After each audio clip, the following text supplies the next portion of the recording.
C'est l'heure de vous informer, mesdames, messieurs. Voici les titres qui font l'actualité. Dans une vidéo devenue virale sur les réseaux sociaux, Julie Révert, journaliste canadienne et auteur du livre Rwanda l'éloge du sang, révèle que le regretté général Delphin Kayimbi, ex-numéro 1 des renseignements militaires en RDC, recruté des jeunes en 2017 pour le compte du M23, une année avant l'accession du président Tshisekedi au pouvoir.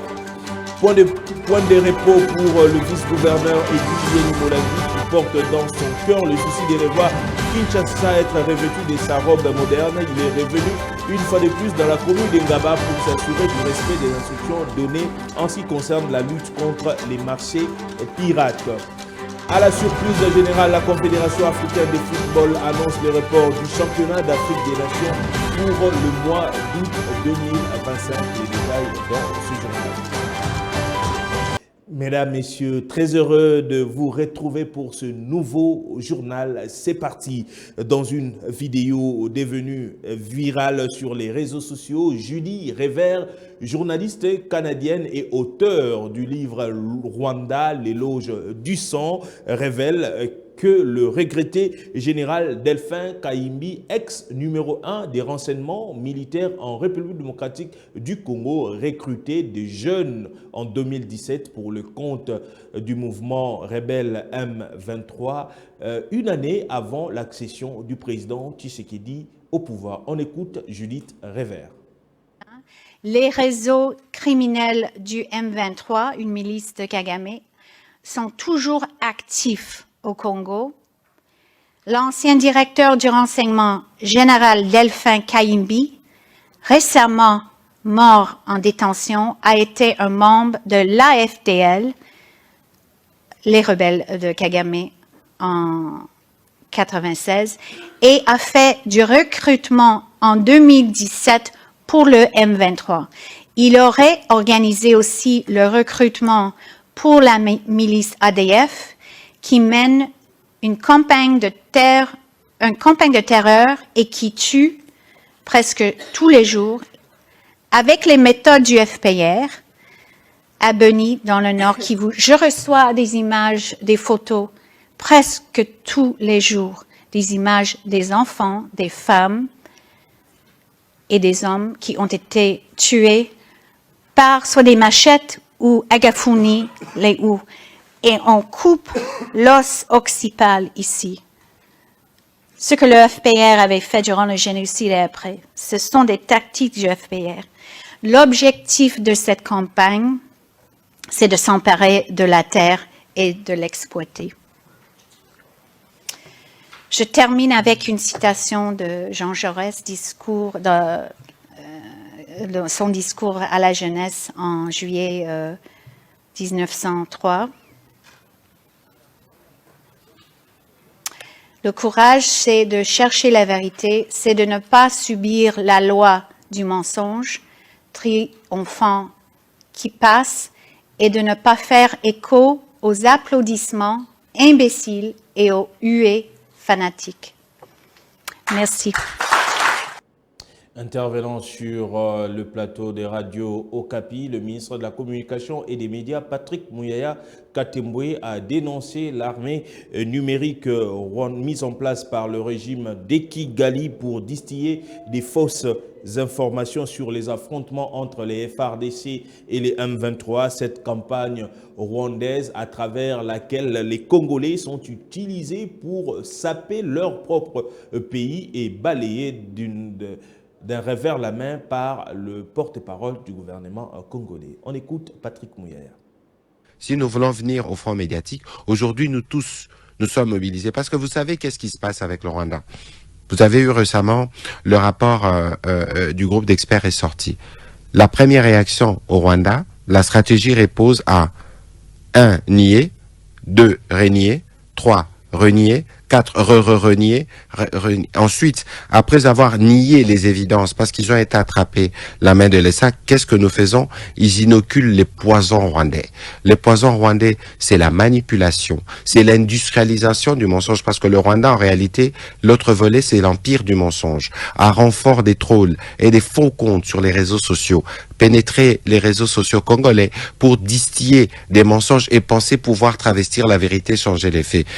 Rien de cela ne pourra se faire parce que nous avons aujourd'hui même la presse mobilisée pour dénoncer tous ces fake news et ces campagnes massives d'intoxication de nos populations qui s'est fait à travers la dilution, l'inoculation de ce poisson. C'est juste pour vous dire qu'aujourd'hui, sur la question de l'Est, nous avons un tableau de bord. La solution militaire est à un point, diplomatique, etc.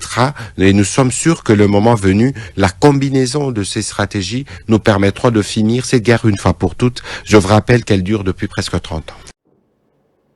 Point de repos pour le vice-gouverneur Eddy Iyeli Molangi qui porte dans son cœur le souci de voir Kinshasa revêtir la robe d'une ville totalement moderne.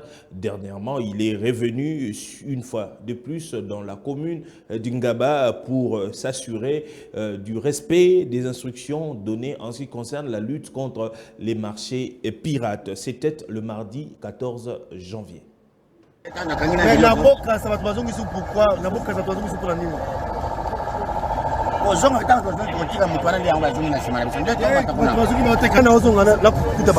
Après qu'il soit passé tôt le matin du mardi 14 janvier 2025, Eddy Iyeli Molangi, vice-gouverneur de la ville-province de Kinshasa, est revenu une fois de plus à Ngaba, précisément à Bypass, pour se rendre compte de l'application de ces instructions données dans la matinée. Accompagné du ministre provincial de l'Environnement, Léon Moulumba, le constat est encore alarmant à la grande désolation des autorités.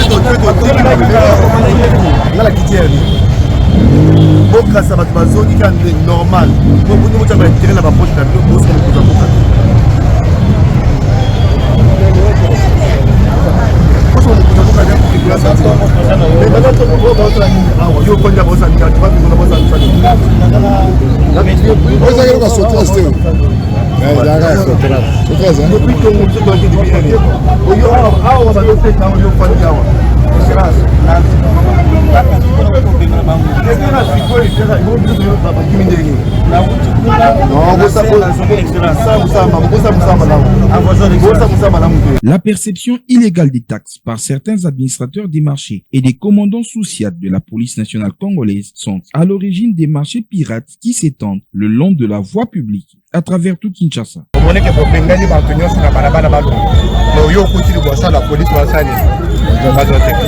Grand problème la police est d'abord à la base. La police est les marchés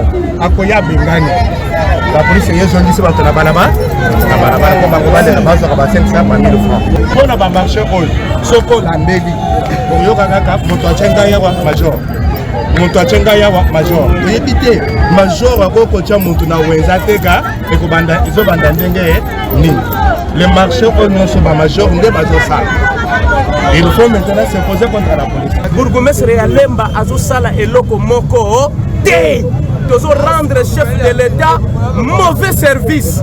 Exemple yango tozana excellence Eddy Yeyo amoni fulu maison new lose. Soko katiba maison na nyonso ba fulu na bango ba bomba ngo. Soki to komi 0h 1h ba charge ezo lungwa wana baza kokuwa kango na balabala. Ba ndako nyonso eza aux environs ya ba maison ya Lemba. Fulu na bango ekoma awa. Moni na batu nyonso sala mokonzi eza na facteur moko très important et posa ba embouteillage na province ya Kinshasa. Ba administrateur ya marché bazozo ticket et pas ya ba ya wendeti na chaussée. Ezali biso impossible kotindika batu wana balongwa na kati ya chaussée parce que ba administrateur ya marché afutie afudisi ticket. Ale mudraso bana egelo longwa ticket la mutu kanzela ezali biso penza pasi mokonzi biso sala na parking. Eza facteur moko très important. Soki ka tour ya police esalemi ebengani batu na wenze okomona ke mokonzi circulation ekoma ka fluide. Circulation pena etambola correctement.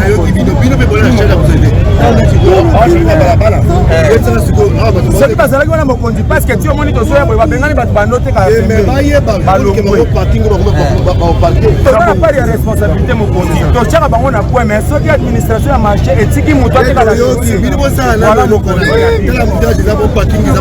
Merci excellence. Un appel de conscience est lancé à tous les Kinois de s'approprier cette campagne car nous n'avons que cette ville où nous circulons au quotidien. Les très recherchés bandits urbains Issa Bokando est enfin retrouvé par la police nationale congolaise grâce à l'opération Ondobo initiée par le vice-premier ministre en charge de l'Intérieur et Sécurité Jacquemain Chabani. Le jeune Koulouna a été jugé et condamné à mort au tribunal militaire de Matete siégeant en procédure de flagrance. Élisée Ouamara nous en dit plus. Issa Bokando écope 20 ans de prison pour avoir commis un acte de terrorisme et condamné à mort pour association des malfaiteurs. Disant droit, dit établi, en fait comme en droit, les préventions des terrorismes et d'associations de malfaiteurs. En conséquence, le tribunal les condamne en les déclarant coupables à la peine de mort pour l'association de malfaiteurs.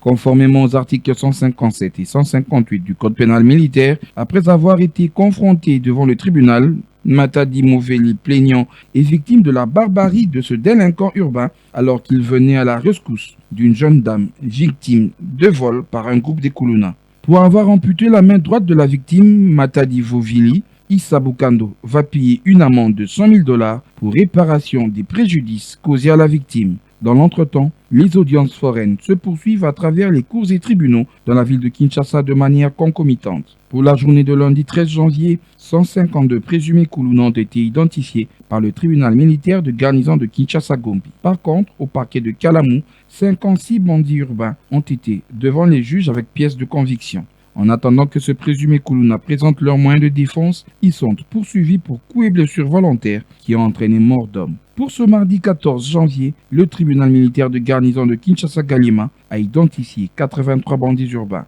Lancé le 6 décembre dernier par le patron de la sécurité de la territoriale Jacquemain Chabani, l'opération Ndobo a déjà mis la main sur près de 2600 Koulouna qui répondent progressivement de leurs actes devant la justice. La non-application des accords des Bibois conclus en 2024 par le gouvernement congolais via le ministère du budget concernant l'ajout des 50 000 francs congolais sur le salaire des enseignants fait jaser dans le secteur de l'éducation nationale. Accusé de blocage, l'intersyndical des syndicats des enseignants de l'EPST accorde 48 heures au ministère de budget pour décanter cette situation. On les écoute. L'intersyndical des syndicats des enseignants de l'éducation nationale Nouvelle Citoyenneté a l'avantage d'approcher votre autorité pour vous rappeler les engagements pris à Bibois en août 2024 dont vous êtes signataire et aujourd'hui objet de blocage. 1. Le non-paiement de l'ajout de 50 000 francs congolais à tous les enseignants. 2. La non-généralisation du régime contributif à tous les enseignants au profit de la MSP. Au vu de ce qui précède, et pour raison de paix sociale, l'intersyndical accorde à votre Excellence 48 heures pour l'application des accords 6 mentionnés. Faute de quoi, l'intersyndical vous tiendrait pour responsable de toutes les perturbations du calendrier scolaire 2024 et 2025. À cet effet, tous les enseignants sont invités à une grande assemblée générale de décisions. C'est samedi 18 janvier 2025 à 10h à l'ITC Limité, 6 12e rue Limité résidentielle. Actualité musicale, on en parle dans ce journal. 365 Cha Cha Cha Lilita, tels sont les titres à retrouver dans le nouvel album de l'artiste musicien JDT Mulopwe alias le roi Marquis après plusieurs années de silence, dénommé Chef-d'œuvre Acte 1. Ce nouvel album sortira le 12 février prochain. On écoute JDT Mulopwe, cet artiste talentueux qui continue de porter la couleur de la RDC sur la scène artistique. Bonsoir peuple congolais, bonsoir à tous qui nous suivent en ce moment. Bonsoir aux populaires particulièrement. Ici JDT Mulopwe, le roi Marquis, Papa Popi. Je viens vous dire merci. Merci de soutenir mon projet. Le projet de sortir un album pour ce 12 février 2025. Mon album s'intitule Chef-d'œuvre, qui a déjà 3 singles sur toutes les plateformes. Je cite 365 jours, Cha Cha Cha et Lilita, qui vient de sortir il n'y a même pas 2 semaines. Merci de soutenir. Abonnez-vous massivement pour que cet album soit l'album de paix, de l'harmonie et de l'unité. Merci encore parce que sans vous, je ne serais pas ici en train de vous parler. Vous êtes ma force, vous êtes mon inspiration. Rendez-vous le 12 février 2025 pour la sortie de l'album, votre album Chef-d'œuvre.